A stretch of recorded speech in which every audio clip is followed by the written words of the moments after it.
Hey, library pals, Martina here. I've got your job description right here. It says that you're responsible for organizing and managing resources for the library and feeling confident and comfortable on camera.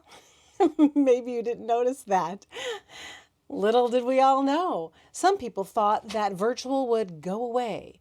Some people thought the same thing about the electric light, automobile, and the talkie. Now, connecting with the community includes being on camera. What do you do about nerves? That feeling that overcomes you when the camera is on. That's our topic for today, conquering nerves. How to get your butterflies to fly in formation.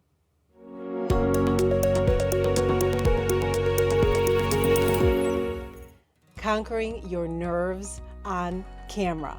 It's a big topic. Today we're just going to go over some fundamentals to give you a quick start. I'd like you to consider the 3 P's. The first P is purpose. The purpose of you being on camera. It feels like it's all about you. The camera's on you and your lips are flapping, but really it's not about you at all. It's about them. It's about your audience. It's about your message. The ideas that you're connecting with, the solutions that you're communicating, the information that you want to share, maybe just that your audience is important to the library. Some of the pressure gets off of you when the focus is on your message. The second P is prepare. Start with you, your environment, your lighting, your sound.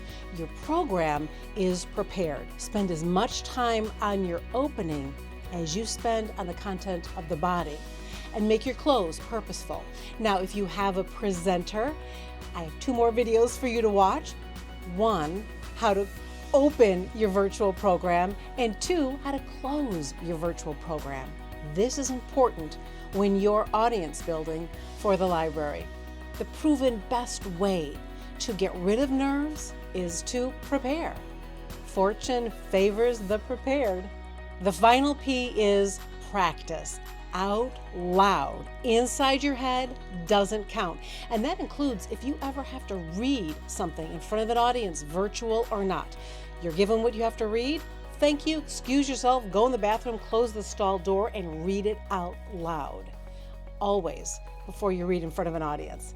And if you're speaking, of course, practice is even more important. Consider recording yourself.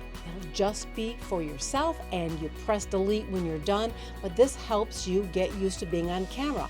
And I suggest recording yourself a couple of different ways. Now, many people tell me they can't stand to watch themselves on camera. That's okay. First time around, you do it with your eyes closed and you just listen to the content and then film it again and focus on your voice and how you're using your voice with the different points that you want to make. And then film yourself again, putting it all together. And the more you record yourself, the more comfortable you'll become. Practice helps you get rid of the nerves. Now, this is just really a brief grasp, just a tip, just a way to help you get started feeling more comfortable on camera. If you want to take a deep dive with me and tackle this, I can come to your library virtually and we can work together with training and exercises. By the end, you will feel confident and comfortable on camera. My name's Martina Mathisen. Subscribe here on YouTube and find out what helpful library video is next.